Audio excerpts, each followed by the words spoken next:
How's everybody doing tonight? This is my second live stream I ever done on YouTube. To see what everybody's up to. Hey, Minnesota Oliver and Deer, how you doing tonight? Craig Henshaw, what's up? Concel's Fabrication, how y'all doing tonight?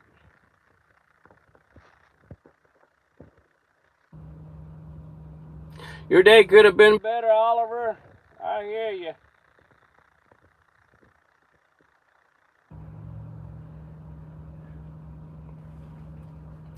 I'm trying two things here, so if I keep looking over, that's because I got my other phone on so I can see the comments. I'm over here in Mississippi-Tennessee line, just crossed over into Mississippi. I head towards Florence, Mississippi. Be there for tomorrow.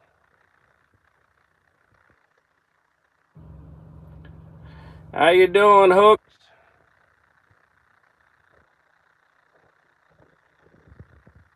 I guess I need to set up my, I got my seat turned to the side. Here's my bunk. I need to get something here to put my phone on. This is kind of a new thing for me, so just bear with me.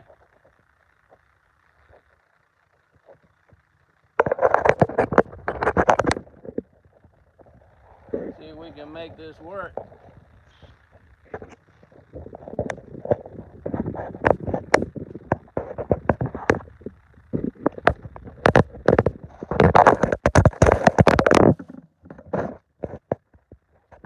Now I'll throw you guys on the floor. Now I'll throw you guys on the floor. Maybe I just need to set you up here on the dash somewhere.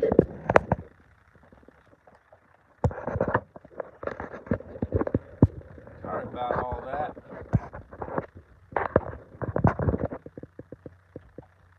How about that? You guys should see me. I got a swivel seat in this binder so I can turn it around, look into my bunk, watch myself sleep.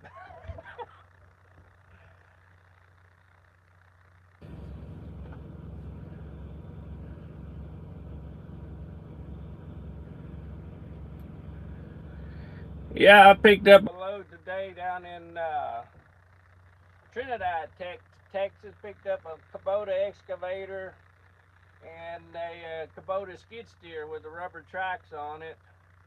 Then came up to Texarkana and picked up a John Deere backhoe, 310, I think it is, a 310 John Deere backhoe. I'm heading over here to Florence, Alabama, dropping it off tomorrow, hopefully.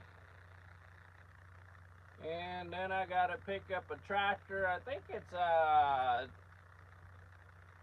a 50, 55 or something like that John Deere tractor with a, or maybe it's a 5520 or something. It's got the side mower on it for mowing banks, a highway tractor. And I got to go to Hazelhurst, Georgia and pick up two more tractors and head up to Penn Yan, New York with it for an Amish guy. I hauled for him several times already. He's a pretty cool guy. I just don't like going to New York, that's all. Of course, this is upstate New York. Not too awful far from farming, fixing, and fabricating Andy up there.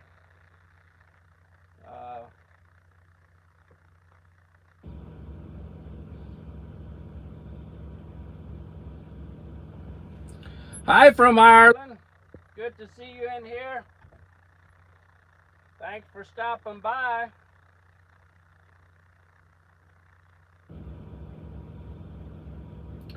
Road Train 5910. How are you?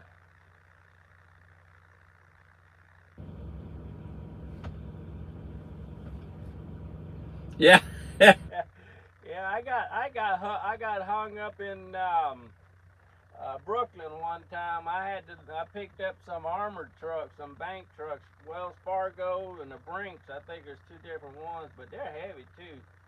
And I had one drop off downtown Brooklyn. Then I had to go upstate. No, it was up into Massachusetts. I had to drop the other one off, and it's getting kind of late in the afternoon. It's about 4 or 5 o'clock. I got the one off down in Brooklyn, but I could not find my way back out. I was going on all this low overpass stuff, and it said 12'9", 12'9" all over the place. So, and I had that front end of that one truck up on the top deck, so I could get them both on. They're pretty good size. Anyway, I wound up pulling over to the side, and I backed it off down onto the bottom deck, so I wouldn't hit nothing. And then I had to make a U-turn, and I caught the back end of my trailer, caught the front fender of a BMW or some kind of car, and just ripped the crap out of that front bumper off. I think I even gouged the tire, and the tire went flat. But anyway, I sat there in the intersection till the cops showed up and had to write a accident report. So I decided I'm not going up there anymore. That was several years ago. It's been a little while.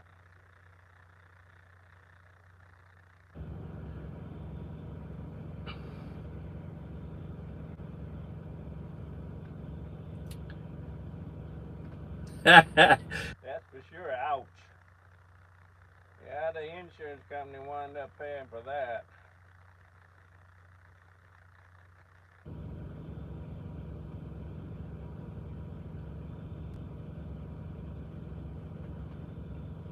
Of course, you're late, Tony.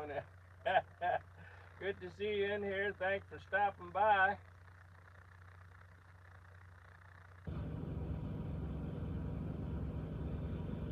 That new steering box is doing good.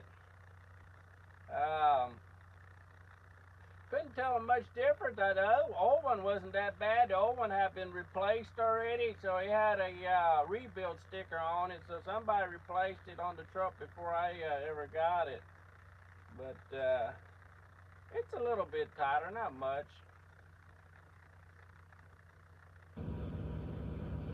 Hey, what's up, Mike? Up 7810. Good to see you in here. I always like watching your videos doing farming, harvest, and all that stuff. I did that growing up on a dairy farm. I grew up on a dairy farm, so at 12 years old, I was the one that got to pull the wagons back from the field to the silo. So that was always something that I looked forward to. Chopping time was chopping. Hey, Cash, good to see you in here.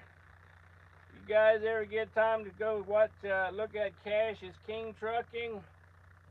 He got his channel monetized not too awful long ago. He goes live about every other day. So you guys check him out sometime. He does reefer. And that's more than I want to do. I don't like those time sensitive loads. If I want to stop and take a nap, I want to do that.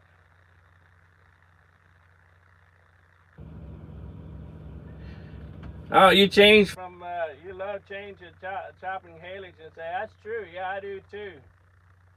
I remember when I was a small boy, I used to be scared going up the silo there. I'd just take one step at a time. And those old stage silos, they had that little basket. You had to put your head and push up on it and then climb up and then flip the floor down, stand on it, and then you look inside. But, yeah, after I got a little older, I started running up the side. I could run up and run back downward. Yeah, it was good time, man. I always still like going home. My brother, he's running the farm now.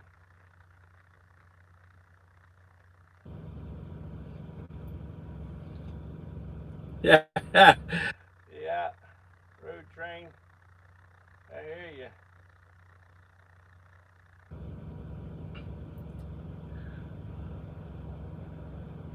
Yeah, I'm fixing to go to Alaska again. I guess I gotta go again this month.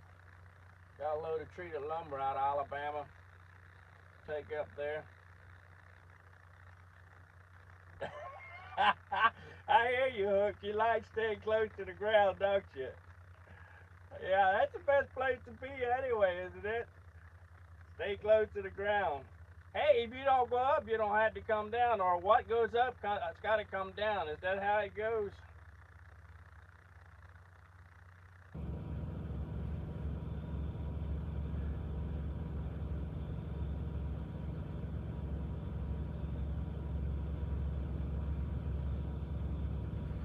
That's right.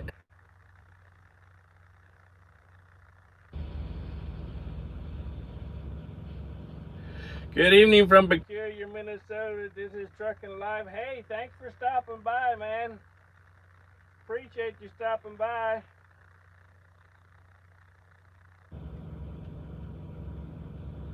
That's right, Ruth. That makes you want the gas. That's right. We used to fill a silo that didn't have tops on top, so whenever it got full, we'd fill it up till it start running off the side of the silo, and then we'd let it settle overnight, and then we could put a couple more loads on. Anyway, we get up there to port and level it out. Man, that was kind of hair raising experience to be up there with a fork with nothing to hang on to keep from falling over.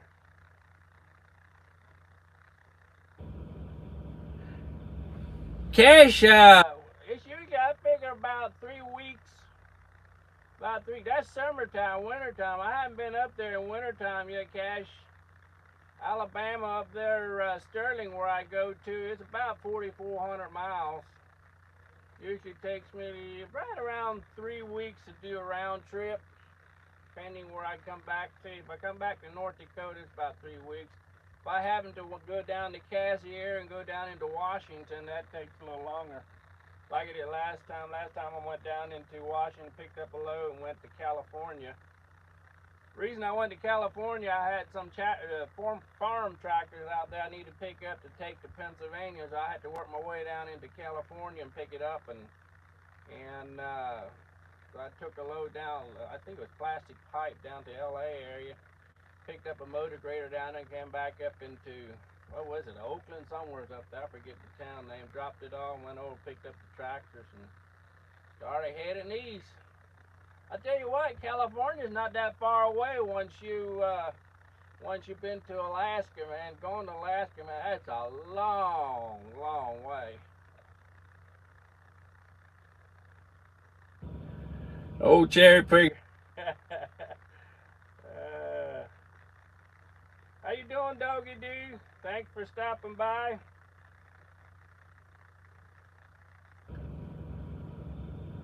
Yeah, I'll do that, Minnesota Oliver. Life Behind the Wheel. I'll check that out sometime. I don't remember ever seeing that. TJ, hi, thanks for stopping by.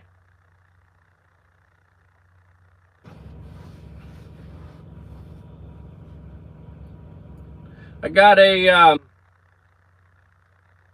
mini excavator, Kubota excavator. I got it up on the top deck, and then I got a Kubota skid steer on the bottom with one with rubber tracks, and behind that I got a John Deere 310 backhoe behind it. The backhoe goes to Russellville, Alabama, and then the two Kubotas they go to Florence, Alabama.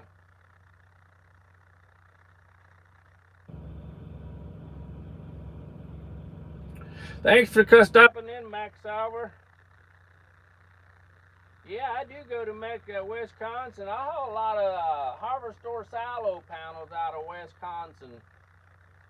There's a couple of Amish guys up in Wisconsin. They take these Harvestor silos. I don't know. They're farmers. A lot of the farmers up there, I guess, going to bonk silos or silage piles. I'm not sure. We always called them silage piles, and they don't use those Harvestors anymore. So they kind of just dinosaurs or eyesores or whatever you want to call them. Anyway, there's an Amish guy up there that takes them down, or a couple Amish guys takes them down around Madison area and then over towards Lancaster area. I picked up a couple loads. They take them down and stack the panels, and then I bring them down to Oak Grove, Kentucky, out of Wisconsin. And then there's an Amish community over there in Cadiz, Kentucky, Oak Grove, Kentucky, down in that Pembroke area that are moving out of Ohio. I guess they're moving out of Ohio, Lancaster area where it's more populated. They can't afford the land anymore, so they're moving into Kentucky, and they set up dairy farms, and they take these silos and they put them back up. They squeeze them down to about 18 feet instead of 20 footers or 25 footer. They can take the sheets and bend them a little bit more and cut holes in them in every other sheet and put doors on them, and they use them like a top unloader type silo, except they don't have electricity, so they just fork them all out. They just, in the fall, they fill them up, and then that's how they feed their cows. They fork it out by hand, which I've done that too. We've done that a lot at home when I was still at home. That's one of my least favorite jobs, is throwing silage out of a silo.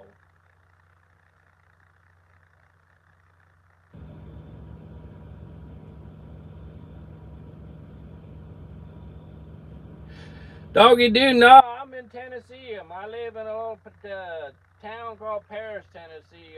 Yeah, Mark, I gave him my 8 and Ford. He was having cancer and everything, and we tried to help him out a little bit. I had two of them, so I had this one. It smoked like crazy. That's why he called it the Smoking Sally.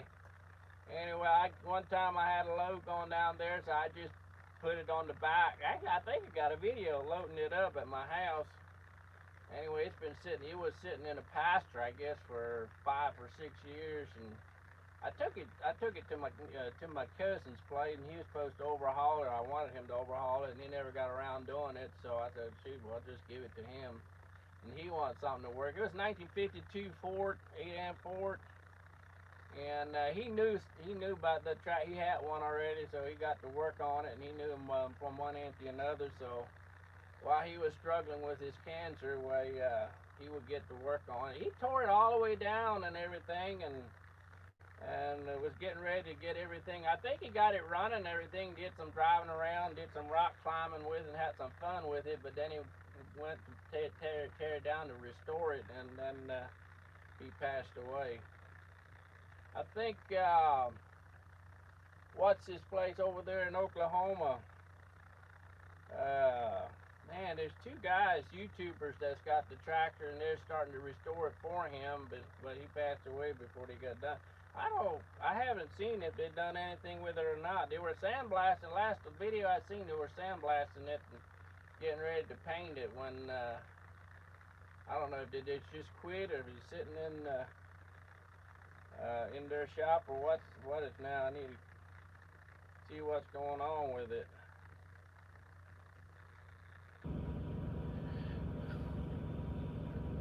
You're just Matt. Okay, I'm just a little south of Lancaster. Okay, yeah, I've been through Lancaster a couple times. Yeah, she was a smoking Sally, man. She burned oil in I think it was number 2 piston. We used it on the bush hog quite a bit just to clip pasture with it. You could mow with it for a couple of hours, but after a while it would start missing. And then if you take the number, I think it was number 2 spark plug out and clean it and put it back in, then you could use it for another 2 hours. But them little 8 and Ford tractors, man, they're just fine little tractors to drive around with. My nephew, his wife, they had dairy farms. Instead of a 4-wheeler or something, she'd use it to go bring the cows in when it was time to milk, man. That just go out there. I still had the 6-volt system in it. I mean, it cranked over just like one time without pulling the choke out. It would fire right up, man. And she'd go out and bring the cows in with it.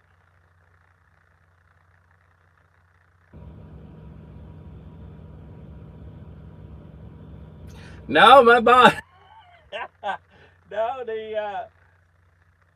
she don't know I'm on YouTube. She don't watch YouTube. My wife does not watch YouTube. She don't know I'm on YouTube until I tell her that I went live. She probably has to wonder what you're doing live on YouTube. I've been wanting to do this for a long time but every time I get ready to do it, then I just get cold feet about it, and then I back out again. I don't even do it. But it's kind of fun, man. I like you guys here. You got 29 guys in here. I'm kind of surprised. I didn't know it was that important.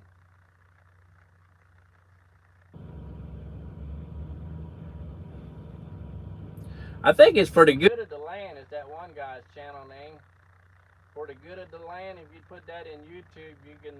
He's the one that's working on it right now, or it's in his shop. That 8-and Ford.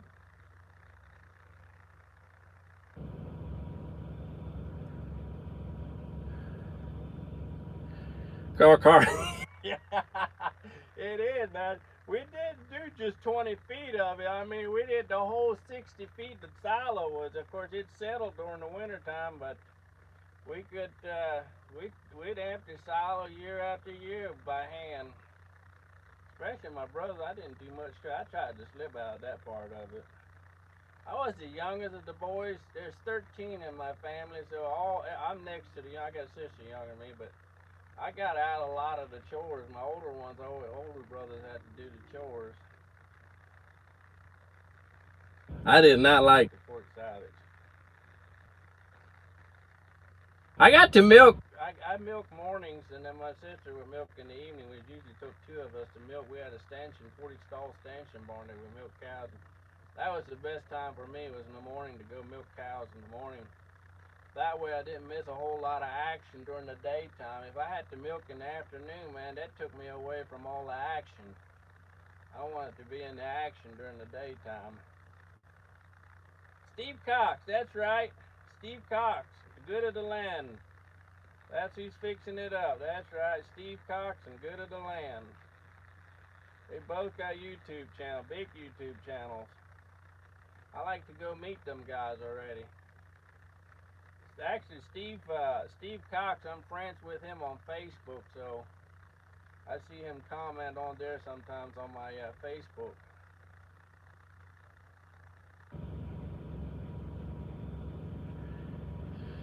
I've probably been through Anuka, Minnesota. I'm not sure how you pronounce that, Minnesota, Oliver, but is that up around Minneapolis area?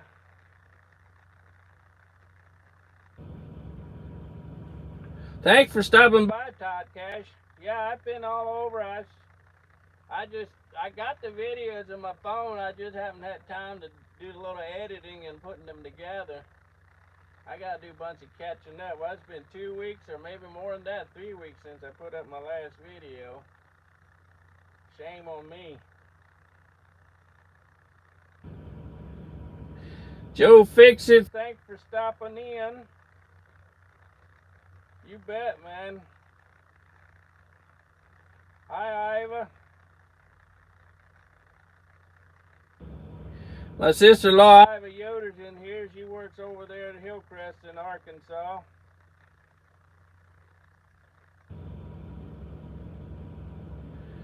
Road Train 55910. How did you get the YouTube channel name? ISX Cummins 565. That was I drove a 2007 International. I still got the truck. It's got ISX Cummins, and it used to be a Walmart truck. I bought it off auction up in Taylor. I think it was Taylor and Martin auction that I bought it from, and flew up there, drove it home. Had ISX Cummins in. I think Walmart had them set at 400 horsepower. Anyway, I did a bunch of stuff to it. It's cranking out over 700 right now. It's got that Pittsburgh power box on it. But I had a W9 Kenworth one time too. I had ISX Cummins. It was a 565. It was a signature 565 ISX Cummins. I think they went from N14. Was it the N14, or did they run the N14 Cummins and ISX at the same time? I'm not sure. It was a 2001 W900 with a studio sleeper on it. And it's a big old honk of a truck. I hated the thing, man. Had an APU on and everything, but yeah. It was heavy. It run good down there. It had good power. It would outrun the 550 that my brother-in-law had. So I could outpull him. But I don't know. I just tried ISX Cummins 565, and nobody took that name, so I just stuck it in there. I need to change my YouTube channel name to my company name, Silverbrook Farms. mentioned it to my wife one time. She said, no way. So I better I better listen. If she says no, I better not do it. Yeah, Tennessee weather's nice, Todd. I'm loving it. I'm dreading kind of going to Alaska again this month. A guy I haul for, he's got a Facebook post the other day. It was Monday morning, I think it was. It was -1 up there, and he's getting ready to deliver a building, greenhouse building. It's amazing how busy those guys stay up there. But yeah, they just need the supplies, man. Freight's more than what they're getting than the product they're going up there with.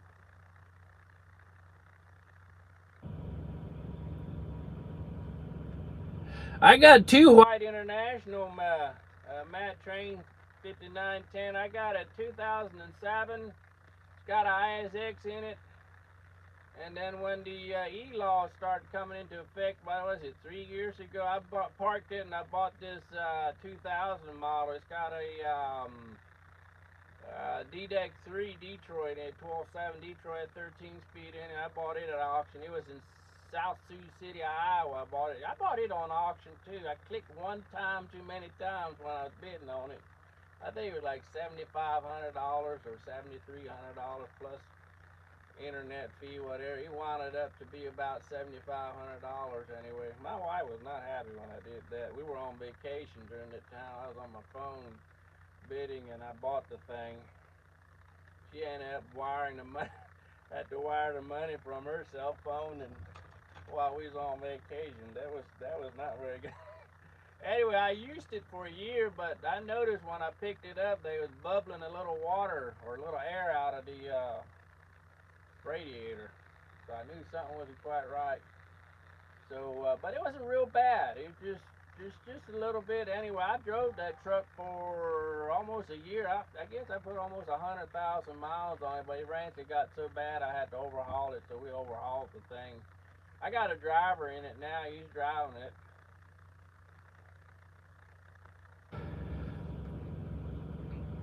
Just a local guy in Tennessee that's driving it. He don't go too far.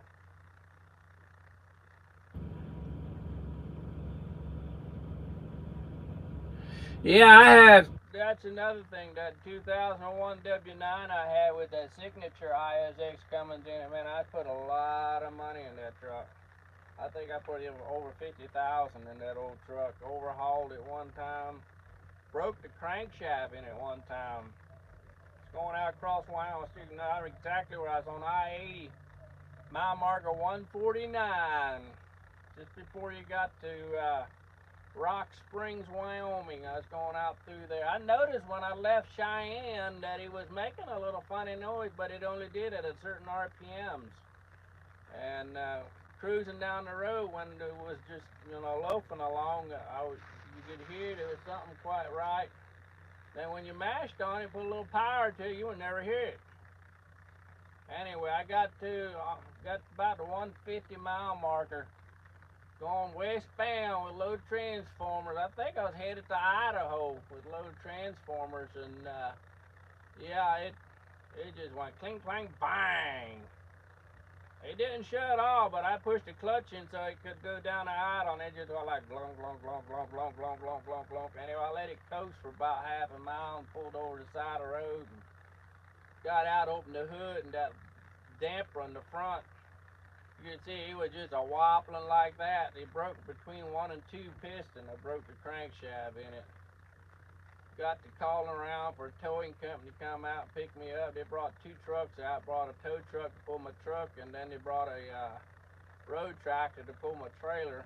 Took me down to the Cummins dealer down in Rock Springs, Wyoming, and I walked in there at the service department. I told them, I said, hey, I'm the one that called, because I had called them and asked them, who the towing company they used, and they told me, and they gave me the phone number. I said, hey, I'm the one that called and asked for the towing company, and I said, I think I broke my crankshaft. The lady behind the counter, she got big eyes. So, how you know that?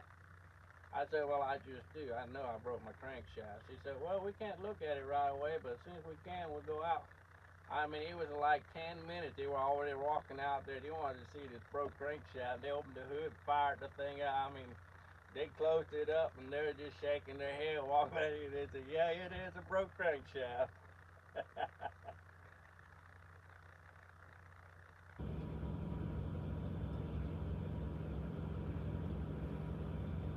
Yeah, Cummins is a strong engine. A lot of power. They got that dual overhead cam in there. I guess the others do too.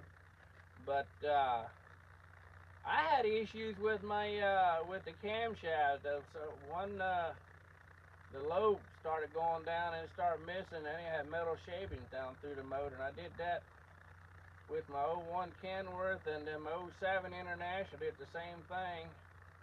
Put a new head on, put a new cam. 5 months later, same thing happened to my '07 International. It's still under warranty, so they replaced it again.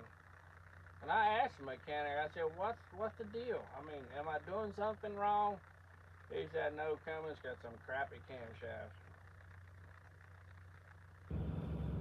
Hey Ralph, how you doing? My good buddy Ralph Trucking. You guys get time, look him up. He does a lot of videos, got a YouTube channel. How you doing, Ralph? Where you at tonight? No, Tennessee, Todd, Tennessee doesn't have too much cold weather. I don't think, yeah, Sunday morning, or no, it wasn't Sunday morning, it was Tuesday morning. Monday morning was frost on the ground, I think. Had a, yeah, Sunday morning, Monday morning, I think had hard frost in Tennessee. Western part of Tennessee.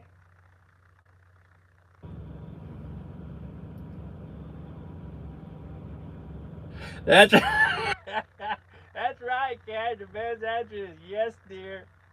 Yes, man. Hey, she writes the checks and everything, so I better treat her like a queen because I might be, if I want to purchase another truck or something, it might not be too easy to do if she wants to write the check for it.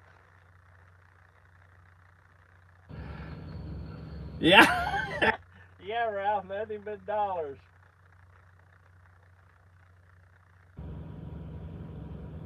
Yeah, the Signature series was the first ones that came out. ISX Cummins, was the first one they came out with. They called it the ISX Signature.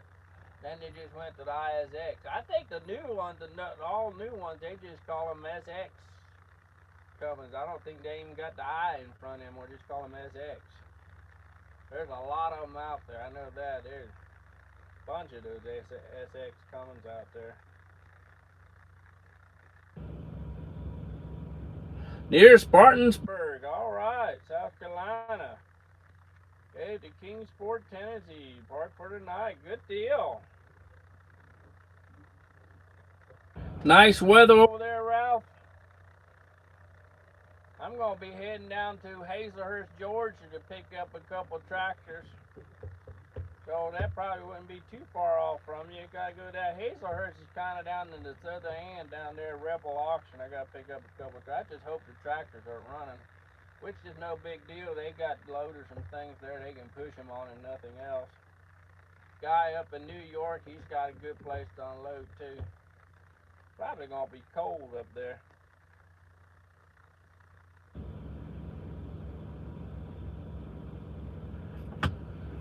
Oh, Todd, yeah, on I-60.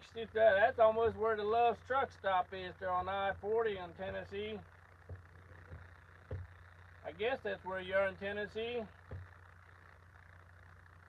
I-40 eastbound, hammer down, headed towards Nashville. Good deal, Ralph. Not bad.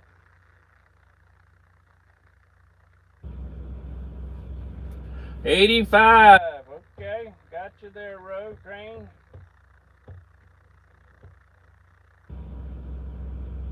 Yeah, you gotta go to bed, Mike. You gotta milk them cows in the morning. Do you milk the cows or you do the outside chores? When it's winter time, not bad milking the cows. The cows kind of keep things warm. Yeah, that's what I figured.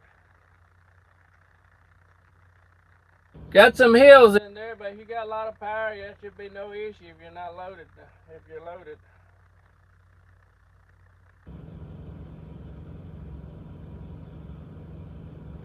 Cache Valley Farms. Got you there, Todd.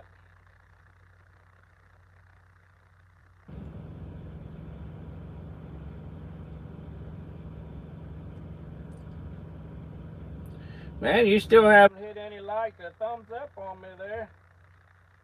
Hit the thumbs up there for me. Let's see.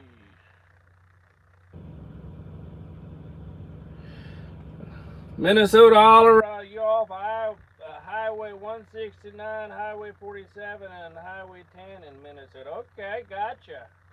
I've probably been through there, but I'm guessing, is that like west, kind of west of the cities there? Hey, Kubota dude, gotcha. Yeah. Shenandoah Valley, Woodstock, Virginia. 55 degrees. Hey, thanks for stopping by, man. I know where Woodstock is, up through there, 81, or coming down through there on 81 here. When was I down through there? Saturday, I think. A Friday I went down through there. Picked up that 850 John Deere up in West Virginia and then came out there close to Woodstock. You ever heard of Oldsfield, West Virginia? Waynesburg or something like that, West Virginia. Came down through there, jumped off on I-81 there about 359 or 259. Just north of Harrisonburg, Virginia. There I jumped on and headed south down through Harrisonburg all the way down. Dozer blade was about 10 foot 6 wide, not a real big one. It's 45,000 pounds, right at 80,000. Actually, it was 80,200 pounds with that John Deere Dozer. It's got a ripper on the back. I have pictures of it on my Facebook if you guys look me up on Facebook. Yeah, I love that Shenandoah Valley there, Kubota dude. I've got some Mennonite friends over there in Stewart Strap, Virginia. That'd be south from you there.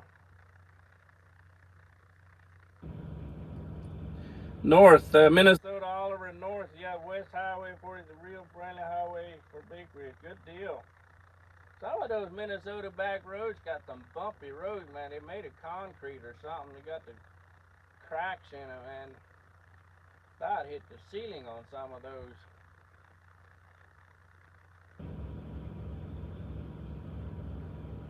Zach Porter, I've been to Texas. I was in Texas today. I don't go too often, every now and then. I was down in Trinidad, Texas. I don't know how far that is from you. Trinidad, I picked up in Providence equipment down there. I picked up 2 pieces, 2 Kubotas, a little excavator and a skid steer. Yeah, 259, that's right. I was on Highway 259, Kubota dude.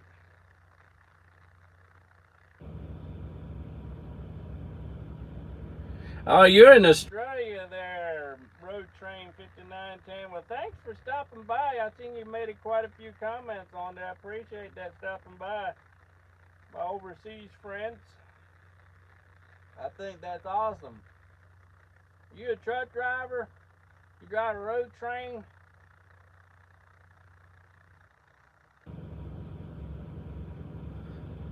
Zach Porter, you in Saginaw, Texas. Okay, gotcha. I think I might have been through there already. I've been to many places. I've been driving for about 23 years now, so I've been through a lot of different places. So I tend to forget. Sometimes I'll be driving through something, through a state somewhere, and I look around and man, this looks familiar. And I think about, yeah, I think I was here one time.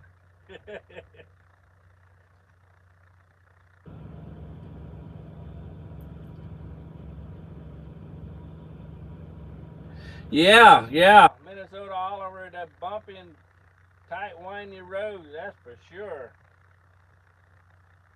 I picked up some furnaces, wood burning furnaces up there, or way up there is west of Fargo. Actually, it was northwest of Fargo, way up in there. Not too awful far from the Canadian lines. I picked up some wood furnace, outdoor wood furnaces.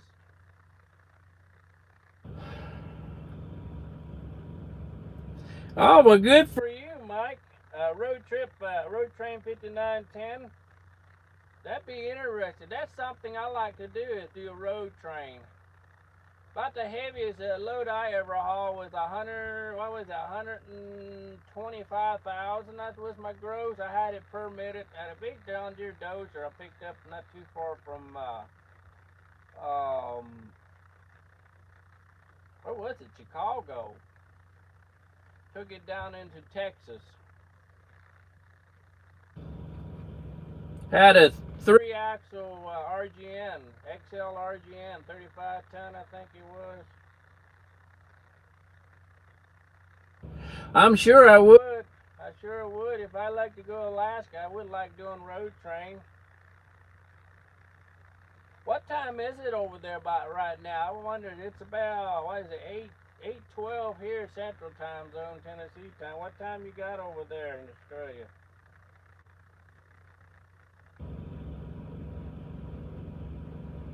Oh, that I got you. It's over by San Antonio. Okay.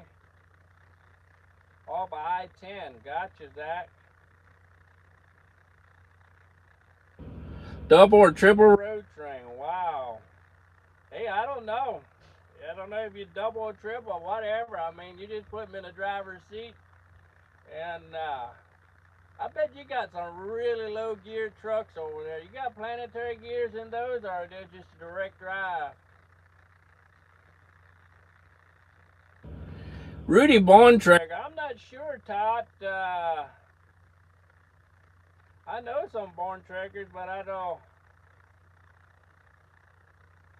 Or you said Bontrager. I know some Bontragers. I got a brother-in-law that's a Bontrager, last name. Used to be an Amish community a couple of miles from me a few years ago. Went to Lawrenceburg, Tennessee. I know there's quite a few Mennonite communities in Tennessee. Deer Lodge, Crossville. Yeah, I can't keep up with Dixon, Tennessee. Um, Whiteville, Tennessee. Yeah, there's just a bunch of them up through there. All kinds of flavors. You pick the Mennonites you want. You can find like ice cream cone, whatever flavor you want, you can get the right flavor Mennonite, right?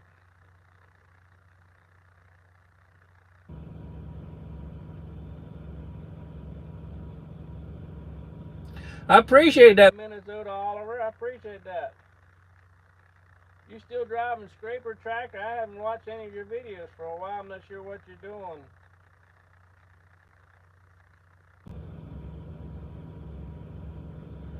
Kubota dude, I'll get you it all. Okay.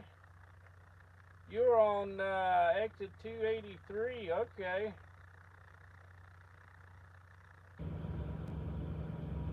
Gotcha there, Kubota dude.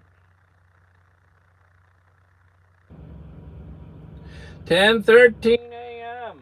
Wow, it'll be lunchtime here before long. About 2 hours, you'll be stopping to get something to eat there, road train.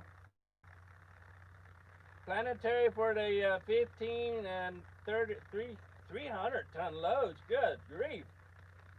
That's a lot of weight. What do you haul, gravel or ore? Or what do you, it's not grain to be that much with it. You wouldn't be hauling grain for that, would you? Oh, you're 150 to 300 ton loads. Direct quit, 18 speed, 600 horsepower at 100 to 150. Okay, gotcha.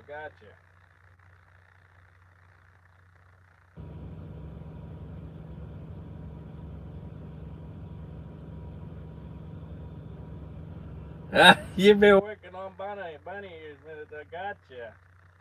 Tons. Okay, got your road train. Hey, Bruce Ray, that's right. Long time no video. I got them in my phone. I just hadn't had time to edit them and put them together.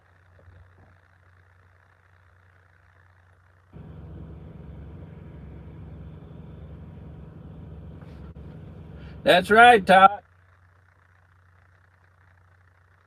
You got a few bad apples in there too, though. It's just like anything else, Todd. You got some bad ones, you got some good ones. Just like anything else.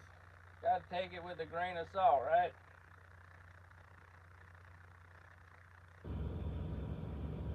Andrew Thomas, what are you so confused about? Maybe I can straighten it out. What are you confused?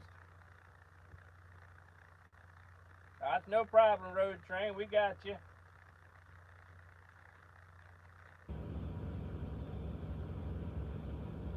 Chevy Blazer with 500,000 miles on it? Man, that's awesome.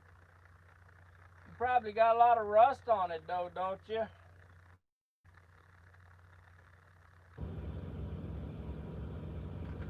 Doubly Australia, Bruce Ray. Sure appreciate it. You betcha. Family's doing great.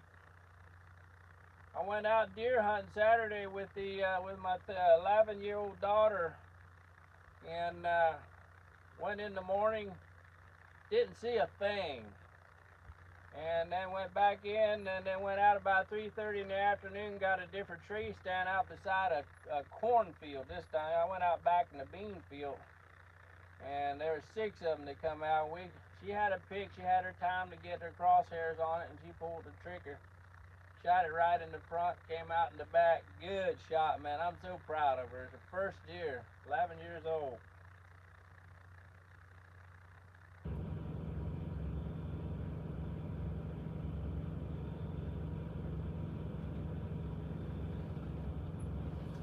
Oh, yeah, Andrew Thomas, gotcha. I can tell you a lot about farming. I'm a truck driver by trade, for occupation, but I grew up farming on a dairy farm. I grew up and milking cows and doing outside work, so I can tell you this. Man, I spent many hours in the fields. We didn't have the cab tractors back then either like we do nowadays.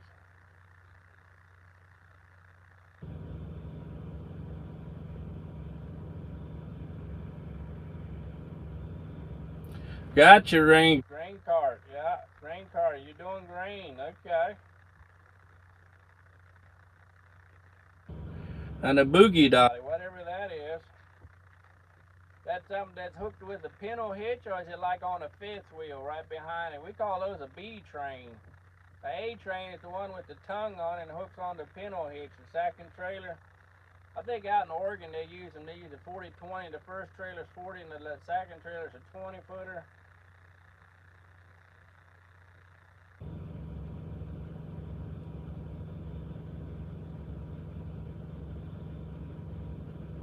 Andrew Thomas, are you Amish? No, I'm not Amish. I'm Beachy Mennonite, I guess you call that. I grew up Beachy Mennonite.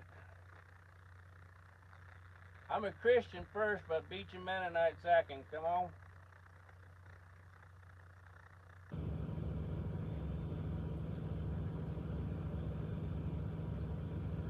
Yeah, you feel flexing through the cornfield. Yeah, I hear you, Minnesota Oliver.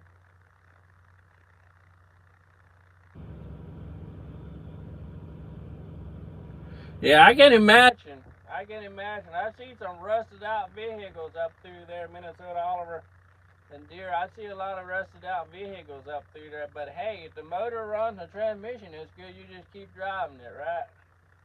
It's a good thing. You can use it to chase deer with. Take it out back in the field and chase deer with it.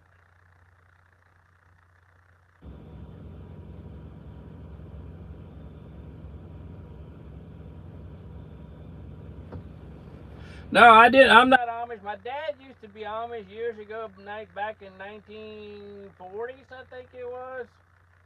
That's before I was born. My dad, he grew up Amish farming with horses, and used to have a horse and buggy. But after he got married and he started growing, they had to have a family. He said it's too dangerous out there with a horse and buggy with all them they called them automobiles. We call them cars. And he said he didn't want to drive a horse and buggy up down the road, so he got him a car. Of course, that got him banned and shunned from the Amish church. Then he wasn't allowed to associate with the Amish anymore, but he could still keep on being a Christian. I mean, he had his own Mennonite Beach Amish church.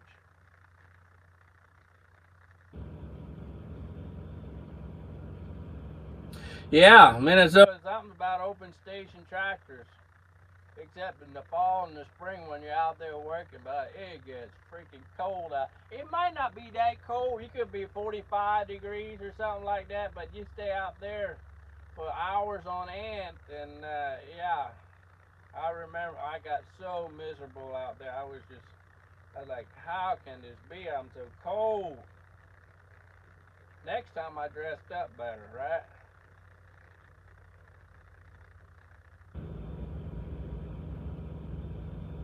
That's right. I like those old international tractors there, Bruce Ray. I got a 1066, I got a 756, and now I got an 826. The 826 is a project tractor. It's kind of beat up and trashed out. You probably seen some pictures in my videos when I was hauling corn. It needs 4 new tires. I got the injector pump rebuilt now. It's like $1,200 or $1,300 to get that injector pump rebuilt. I just need to put it on. I kind of wanted to get it because I want to make some videos on it. I'm going to see if I can get it started. Put it back on and get it started, get it running. That'd be something if I get that 826 running. It's a gear drive.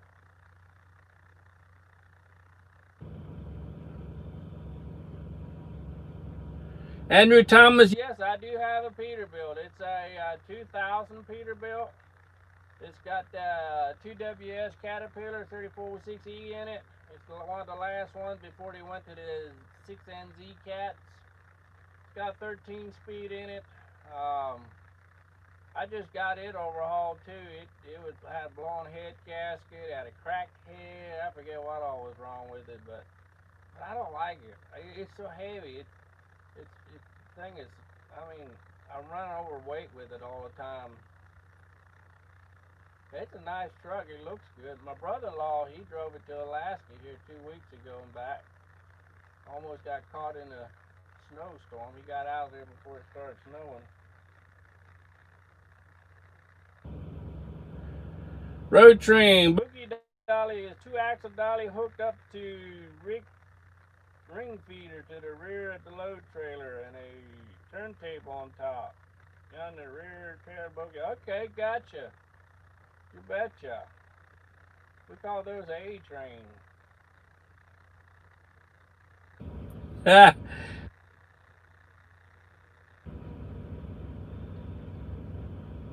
Yeah, 20 miles an hour, that's right. You wouldn't want to do more than 20 miles an hour with a rusted out Blazer. You can take a turn with it chasing the deer. The Blazer would go one way, and the running gear and the motor and the engine would go the other way, and you'd be in the cab there, right? That'd be bad.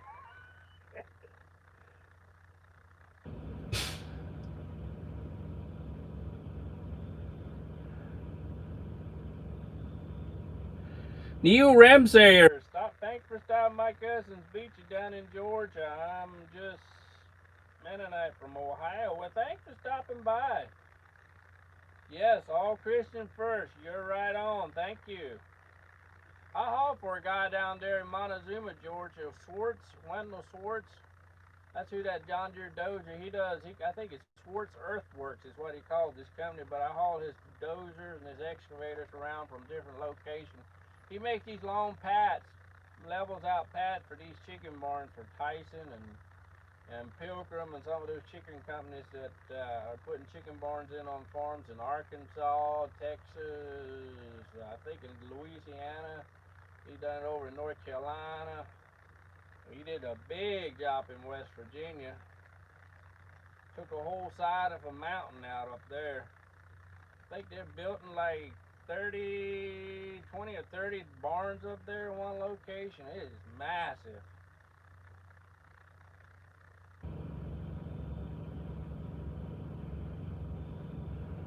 Yeah, I hear you, Minnesota Oliver. How's it going, Ohio Logger? Thanks for stopping by. Just doing a little live stream here. I probably need to go quit and finish my trip over into Florence, Alabama. I still got about 100 miles to go.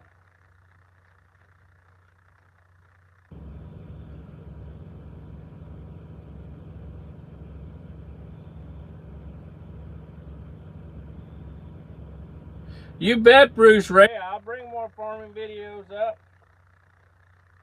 Your name, Bruce Ray, kind of throws me for a loop because I haul combine heads out of Missouri up into Saskatchewan. That guy's name is Bruce Ray, so whenever he calls, his name comes up on my phone, Bruce Ray. So whenever he calls, I jump a little bit because I know he's going to have a load of combine heads going to Canada. That's about an 1,800-mile run up there and back. I can do that in a week if I hustle.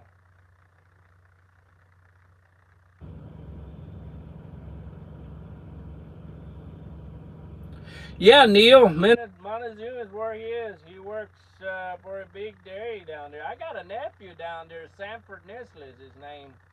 And he does a lot of mechanic work, or used to do a lot of mechanic work for a big dairy farm down in Montezuma. I think he taught school for a while, Sanford Nisle.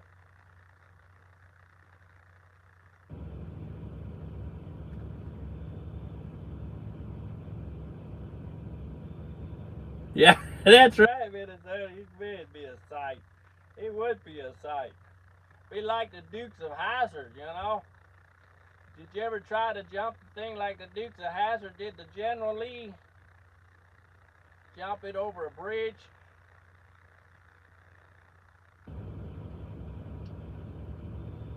I hear you.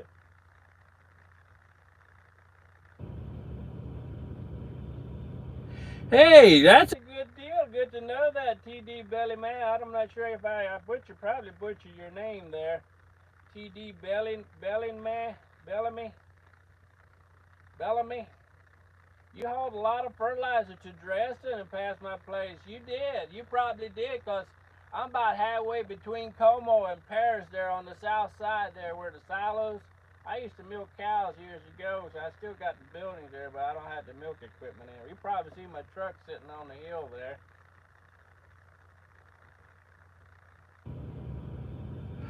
I'm just east of Memphis there. I'm just east of Memphis, just inside the Mississippi line on Highway 72. I'm heading over towards Florence, Alabama. I got to unload over there in the morning. John Warren. Thanks for stopping by, John.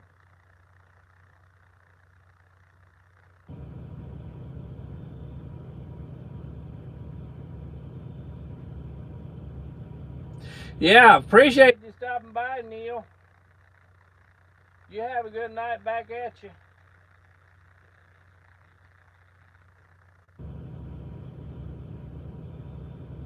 Yeah, you seen Bellamy. You seen my trucks up on the hill. That was me. You're from Clarksville.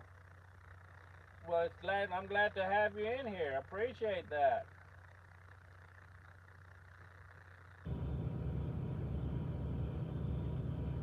Hey, how's it going, 69 Drew?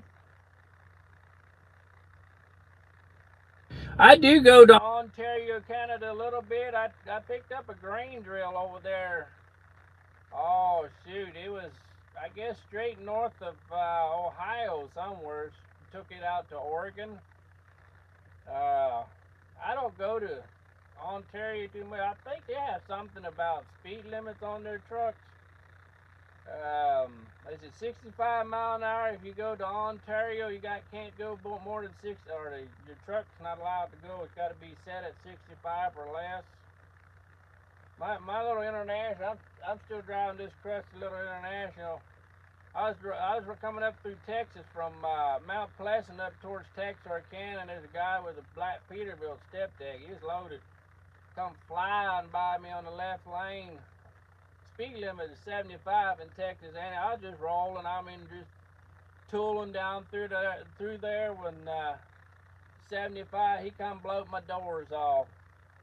Anyway, he caught up with a guy up ahead and had to slow down, so I just pulled out, eased out behind him, and caught up with him. Anyway, when that guy in front of the Peterbilt went back over the right lane, he stepped on it, and I stepped on it.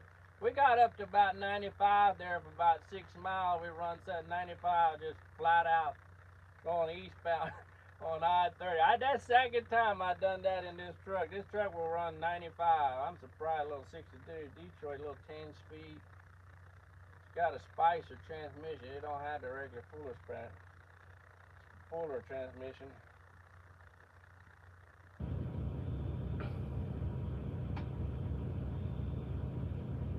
Man, that's an awful road train hitting gravel in the middle of the road. That could do some damage if it's big enough. Smash up your truck. We're having issues with deer up here running out in front of us. Deer season rut coming in. Deer bucks are chasing does, and they run out in front of the road of people and all kinds of havoc, man.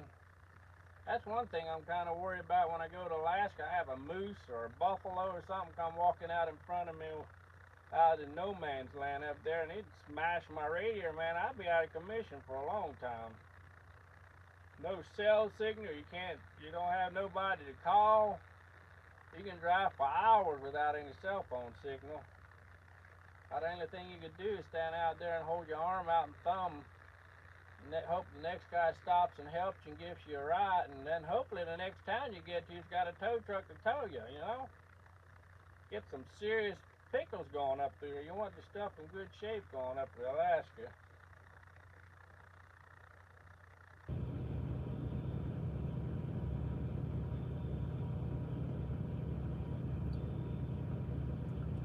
John Warren, oh, okay, good deal. Yeah, that sale barn burned down in Paris, Tennessee. You used to have horse sales in there too.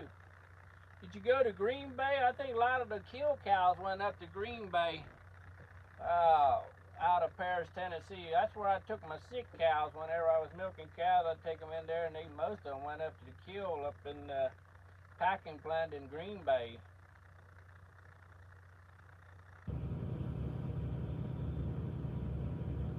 Yeah, bull guard. I had Old Western Star that had a bull guard on it. I think I hit 2 deer with it, and then my wife bought me a bull guard for me for my Christmas or something. Anyway, I installed the thing, and I never get to hit a deer with it.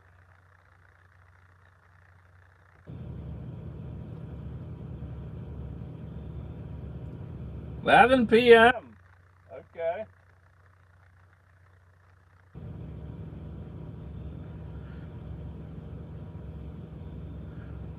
Did a bull haul for Jackie Hamilton.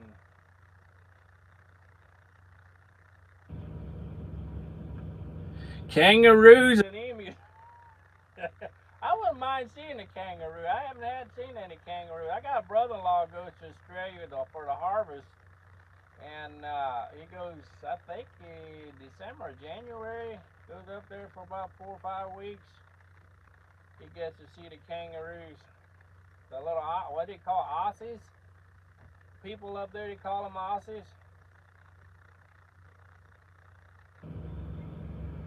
Some, okay, yeah. I guess there's more packing plants than Green Bay. Aussies. I don't know how you pronounce that. I don't know the Australian language.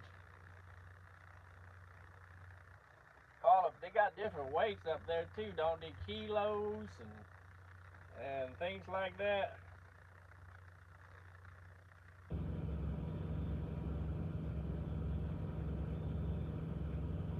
There you go, John Warren.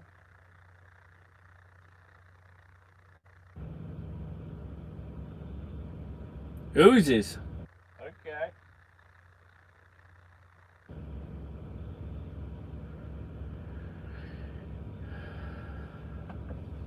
Well, guys, I've been on here for a little while.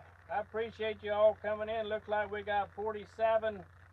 Man, I can't believe that. You got 47 in here. You only got 1 thumbs up.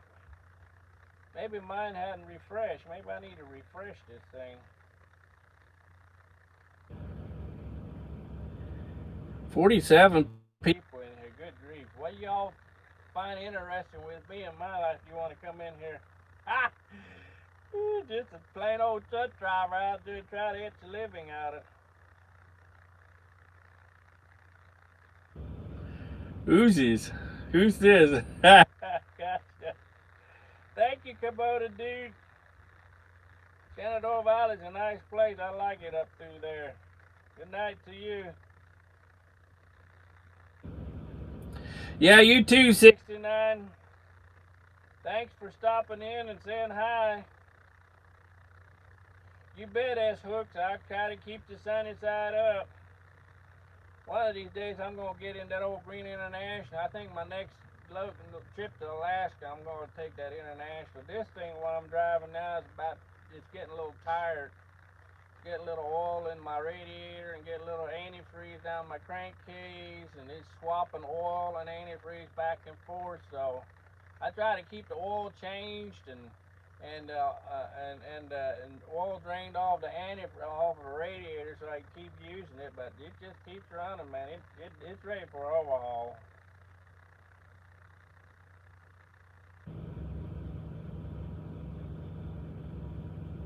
Okay, got you there, John Warren. Night Road Train, appreciate you stopping by, man. I appreciate you commenting on my videos and everything. You guys are awesome stopping by and saying hi. Anyway, I'm going to have to figure out how to shut this thing off, and I'm not even sure how to do that. Being it's